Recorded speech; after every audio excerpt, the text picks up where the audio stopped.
नमस्ते किसान भाइयों। International institute of advance agriculture skill development में मैं यानी कि अमोल खंदारे की तरफ से आपका स्वागत है।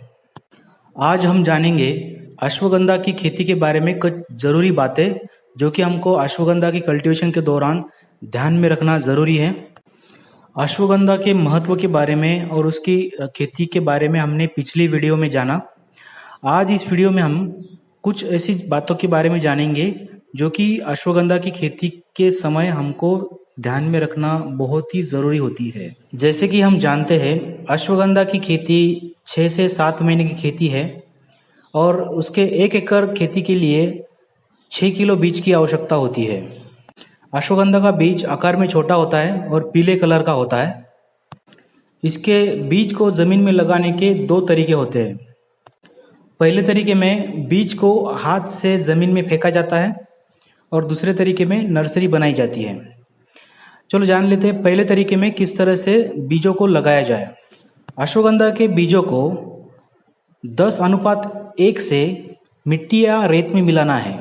मान लीजिए अगर हमने 1 किलो अश्वगंधा का बीज ले लिया तो उसमें 9 से 10 किलो रेत या मिट्टी, सूखी मिट्टी को मिलाना है और इस तैयार बीज को हमने जो ज़मीन तैयार की है उस ज़मीन में हाथ से एक समान मात्रा में हाथ से फेंक देना है। यह बीज इस तरह से फेंका जाएगा ताकि एक जगह पे ज़्यादा क्वांटिटी में बीज ना गिरे। बीज फेंकने के तुरंत बाद आपको सिंचाई की व्यवस्था करनी होगी। सिंचाई आप पानी को खुला छोड़ के भी कर सकते हैं या फिर फव्वारे के माध्यम से, स्प्रिंकलर के माध्यम से भी कर सकते हैं। अश्वगंधा के अच्छे जर्मिनेशन के लिए, अच्छे अंकुरण के लिए आपको यह बात ध्यान में रखनी ज़रूरी है कि मिट्टी में 1 हफ्ते के उपरांत 1 से 2 हफ्ते तक मिट्टी में नमी होनी ज़रूरी है। अश्वगंधा का अंकुरण लगभग 10 दिन में हो जाता है। उसके बाद आप अगली सिंचाई कर सकते हैं। दूसरी पद्धति में हमको नर्सरी बनानी होगी। नर्सरी बनाने के लिए हमें 3 मीटर बाय 3 मीटर का एक बेड बनाना है। यह बेड रेज्ड बेड होगा जिसकी हाइट 10 से 12 सेंटीमीटर तक होगी। जो बेड तैयार होगा उस पर हाथ से सर्वप्रथम आप रेत थोड़ी छिड़काए, रेत का एक लेयर हाथ से छिड़काए। उसके बाद 10:1 में बीज और रेत को मिलाए। उदाहरण के तौर पे अगर हमने 1 किलो बीज लिया तो उसमें 9 से 10 किलो रेत या सूखी मिट्टी मिलाए और उस तैयार बीज को हमारे तैयार रेज्ड बेड पे हम हाथ से थोड़ी थोड़ी दूरी पे डालें। बीज डालने के बाद बेड पे हमें एक गोनी बैग या फिर कॉटन का चादरनुमा कपड़ा उस बेड पे हमको ढक देना है। उस कपड़े पे हमको झारे से या फिर फव्वारे के माध्यम से हमको सिंचाई करनी है, पानी देना है। यह विधि हमको लगभग 1 सप्ताह तक करनी है। इसके बाद बीजों में अंकुरण आएगा। अंकुरण आने के तत्पश्चात हमको उस पौधे को, नर्सरी में जो तैयार होने वाले पौधे को लगभग 5 से 6 हफ्ते तक उसी नर्सरी में रखना है। 6 हफ्तों के बाद उस नर्सरी में से पौधे निकाल के मुख्य ज़मीन में जहाँ पे हमको अश्वगंधा का प्लांटेशन करना है वहाँ पे हमको ये पौधे लगाने हैं। अश्वगंधा के पौधे लगभग 15 से 20 सेंटीमीटर के दूरी पर लगाए। अश्वगंधा में बहुत ही कम सिंचाई की आवश्यकता होती है।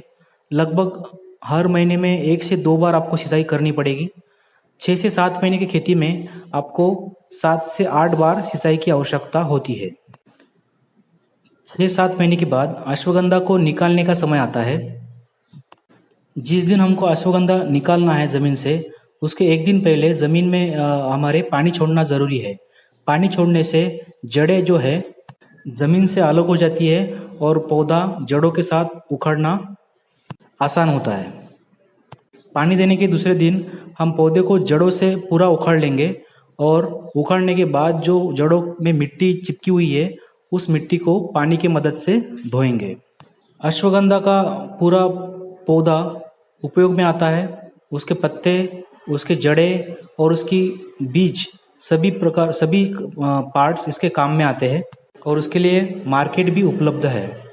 पौधा ज़मीन से निकालने के बाद उस पूरे पौधे को हमको धूप में सुखाने के लिए डाल देना है और पौधा सूखने के बाद बीजों को अलग कर देना है, पत्तों को अलग कर देना है, जड़ों को काट कर उसको भी अलग कर देना है और जो तना रहेगा तने को भी अलग कर देना है।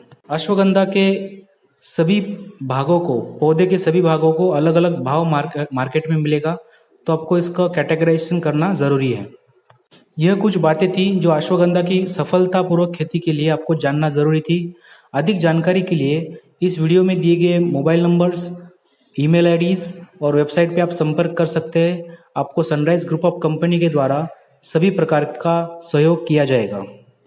इस वीडियो को अंत तक देखने के लिए धन्यवाद। राम राम।